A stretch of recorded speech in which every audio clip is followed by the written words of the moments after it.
Hello everyone, good evening all of you. आज history का है, बहुत इम्पोर्टेंट टॉपिक जिसे SRRM यानी सोशल रिलीजियस रिफॉर्म मूवमेंट कहते हैं। इसका हम लोग चर्चा करेंगे कि सामाजिक धार्मिक सुधार आंदोलन क्या थे और इनका प्रभाव क्या पड़ा। तो जैसा हम सब जानते हैं कि भारत 1600 के बाद ही ब्रिटिश के गुलाम में जीता रहा। तो कुछ जो भारत के बुद्धिजीवी लोग थे, जो एजुकेटेड लोग थे, जो इन सब सार चीज़ों को समझ रहे थे, तो और इसके पीछे और भी कारण कह सकते हैं कि अगर ब्रिटिश जब भारत आए तो उन्होंने कहीं ना कहीं कुछ अंग्रेजी शिक्षा के साथ साथ आधुनिकता के तत्व भी लाए, जिससे भी भारतीयों को ये आभास हुआ ब्रिटिश के आने के बाद उनका जो यहाँ पे अपना शासन चलाने के लिए जो उन्होंने प्रयास किए, है ना। तो इन सब तत्वों और भारत के कुछ बुद्धिजीवियों को ये लगा कि भारत के लोग जो ब्रिटिश के गुलाम हैं, उनके अधीन हैं, तो इसकी वजह ब्रिटिश नहीं बल्कि यहाँ के लोग स्वयं ही हैं। क्योंकि कहीं ना कहीं भारत में रूढ़ता, है ना, रूढ़वादिता, जड़ता और बहुत सारे ऐसे सामाजिक कुरीतियाँ व्याप्त थी, जिसका अंग्रेजों ने बहुत ही फायदा उठाया। गरीबी, अशिक्षा, बेरोजगारी इत्यादि तो थे ही, लेकिन यहाँ पे और भी बहुत तरह के ऐसे कुरीतियाँ जन्म ले ली। और अंग्रेज ऐसा चाहते भी थे कि लोग इसी सब में अपना उलझ के रहे ना। तो कुछ बुद्धिजीवियों को ऐसा लगा कि भारत जो है वो बहुत ही दूसरे ही दिशा में जा रही है, और ऐसे में तो स्वतंत्रता का कल्पना ही नहीं की जा सकती है जब तक कि यहाँ के लोगों में कुछ आधुनिकता ना आए, है ना, कुछ समझ ना आए। तो इसी चीज़ को समझने के लिए हम लोग इसको चार भागों में बांट सकते हैं। जैसे उत्तर भारत में कैसे पुनर्जागरण आए, दक्षिण भारत में कैसे आए, पूर्व भारत में और पश्चिम भारत में, और ये सभी धर्मों के द्वारा भी आया, जैसे हिंदू धर्म, मुस्लिम धर्म, सिख धर्म और ईसाई धर्म। और इससे दो तरह के भी कहा जा सकता है, जैसे सुधारवादी कार्य किए गए और कुछ ऐसे कार्य किए गए जिसे पुनरुत्थानवादी कह सकते हैं। तो सबसे पहले ब्रिटिश ने पूर्वी भारत पर अपना आधिपत्य जमाया था। तो ये इस तरह के सामाजिक धार्मिक सुधार आंदोलन भी सबसे पहले पूर्वी क्षेत्र में ही हुए। तो पूर्वी भारत में सबसे पहले जो हम लोग पुनर्जागरण के पिता जिन्हें कहते हैं, राजा राम मोहन राय के द्वारा ही इसका प्रयास किया गया। और उन्होंने आत्मीय सभा, ब्रह्म सभा इत्यादि, हिंदू कॉलेज, वेदांत कॉलेज, है ना, और उन्होंने पश्चिमी व्यवस्था का कुछ चीज़ों को अपनाया, जैसे अंग्रेजी शिक्षा को भी वो समर्थन दिए। वो सोचते थे कि भारत के लोग पश्चिमी सभ्यता का शिक्षा ग्रहण करने के बाद ही उनके भाव को समझ पाएंगे, है ना, और तब उनका सामना या उनकी सोचों को समझ पाएंगे। तो इसलिए उन्होंने कहीं ना कहीं पश्चिमी शिक्षा व्यवस्था और पश्चिमी भाषा यानी अंग्रेजी को इस सुधार आंदोलन में अपनाया।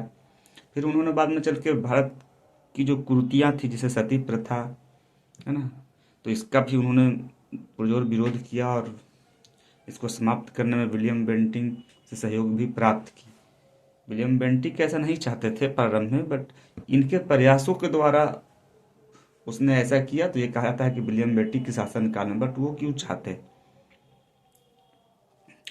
है ना। इसी तरह से ये जो थे मूर्ति पूजा के भी आलोचक थे, क्योंकि उनको लगता था कि पहले जो भारत में समस्या, उस समस्या को समाधान ना कर करके लोग अपना रूढ़िवादिता की ओर जा रहे हैं, तो इस तरह से तो भटक रहे हैं लोग।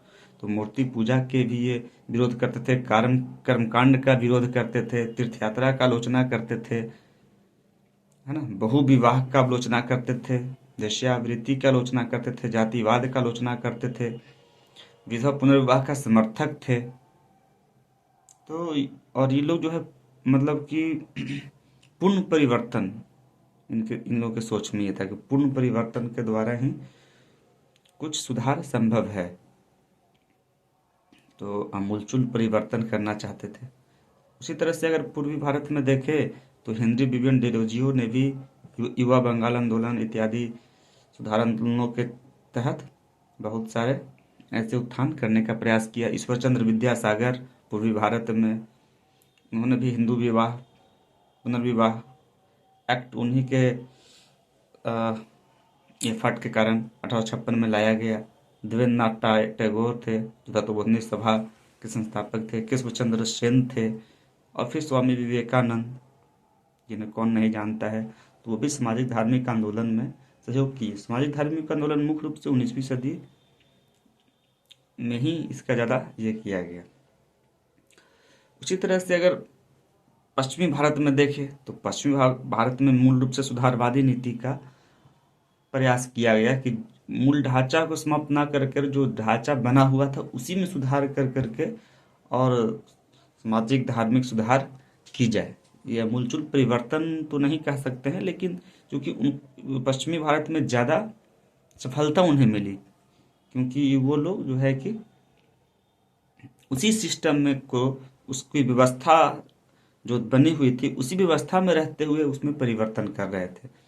तो पश्चिमी भारत में गोपाल हरि देशमुख, जिन्हें लोकनायक लोकहितवाद भी कहा जाता है ना, आत्माराम पांडुरंग प्रार्थना समाज के जो संस्थापक थे, एम.जी. रनाडे, गोपाल कृष्ण गोखले इत्यादि, ज्योतिबा फुले जो सत्याशोधक समाज के संस्थापक थे इत्यादि समाज सुधारकों ने पश्चिमी भारत में प्रयास किए।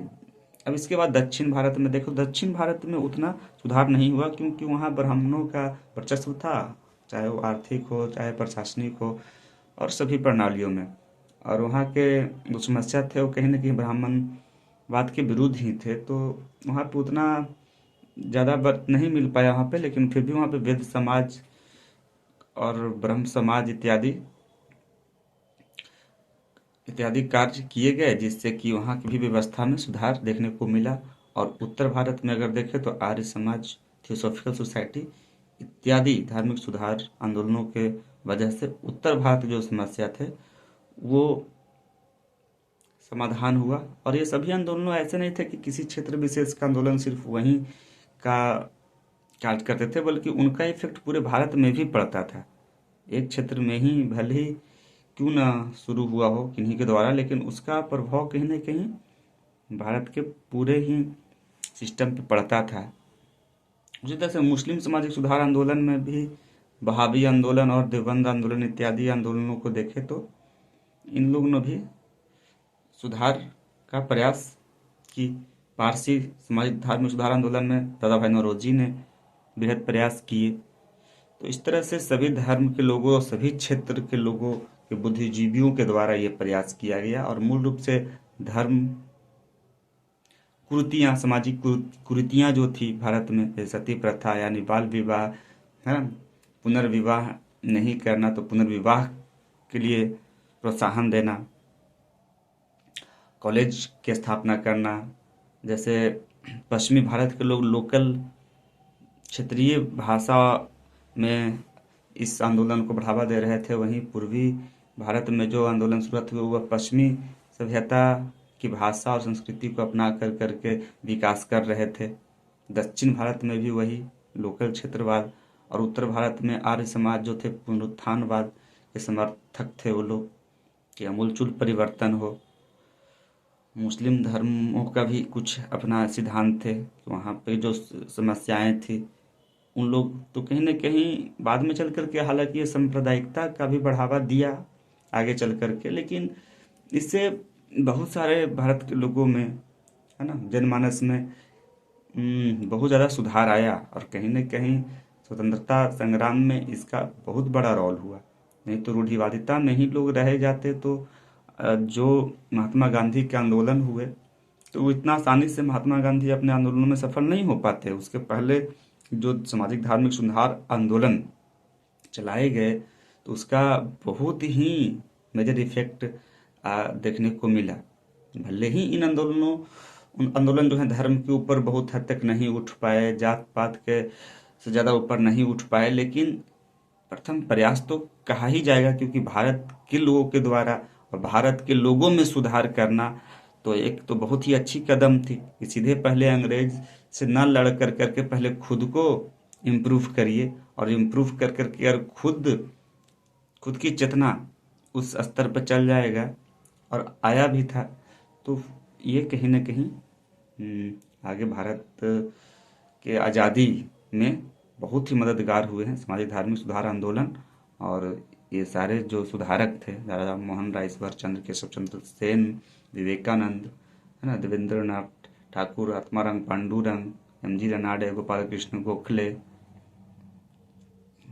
और बाकी जो आर्य समाज, थियोसॉफिकल सोसाइटी इत्यादि, और चारों ही क्षेत्रों में ये आंदोलन व्याप्त हुए। उत्तर भारत, दक्षिण भारत, पश्चिम भारत और पूर्वी भारत, और सभी धर्मों के भी लोगों ने इसमें अपने अपने स्तर से सुधार करने का प्रयास किया, है ना। तो इससे जो जड़ता थी समाज की, रूढ़िवादिता थी, वो मिटा, और एक आधुनिकता के रास्ते पे चल पड़ा। आधुनिकता का जो लक्षण है कि नए विचार, है ना, नया दृष्टि, तो नए विचार आए, नए दृष्टि आए, है ना, संस्थान खुले, संगठन खुले, न्यू वैल्यू सिस्टम का आगमन हुआ। तो ये आधुनिकता के जो तत्व हैं वो कहीं न कहीं सामाजिक धार्मिक सुधार आंदोलन से ही भारत को देखने को मिला।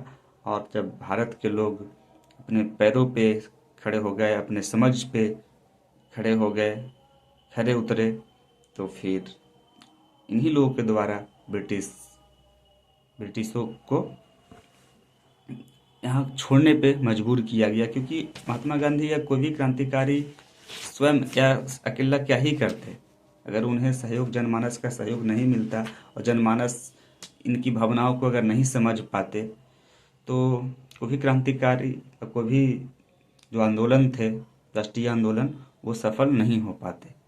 तो आधुनिकता लाने में सामाजिक धार्मिक सुधार आंदोलन का बहुत बड़ा ही हाथ रहा। और इन आंदोलनों का जो आंदोलन, ये जो सामाजिक धार्मिक सुधार आंदोलन के जो लोग थे, सुधारक थे, वे एजुकेटेड भी थे, और वो समझ ही रहे थे सब कुछ।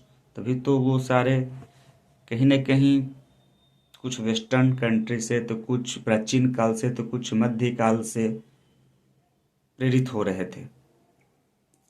तो वो सभी सार तत्वों का इसका रिजल्ट मिला कि भारत में आधुनिकता का जन्म हुआ, है ना। लोगों में जागृति आई। जागृति लाने में सामाजिक धार्मिक सुधार आंदोलन का बहुत बड़ा रोल है। जड़ता समाप्त करने में, सामाजिक जड़ता जो थी, रूढ़िवादिता तो थी, जिसमें लोग फंसे हुए थे भंवर के जैसे, उससे ऊपर उठे, और एक नवीन दृष्टि का जन्म हुआ, एक नवीन विचार का जन्म हुआ, एक न्यू वैल्यू सिस्टम का जन्म हुआ, न्यू इंस्टीट्यूशन का ओपनिंग हुआ, और न्यू ऑर्गेनाइजेशन, संगठन भी बहुत सारे बने, और जो भारत की आज़ादी दिलाने में काफ़ी मददगार साबित हुए। तो आज हम लोग सामाजिक धार्मिक सुधार आंदोलन पर चर्चा किए। आगे भी इसी तरह से टॉपिक लाते रहेंगे। तब तक के लिए धन्यवाद। मिलते हैं फिर।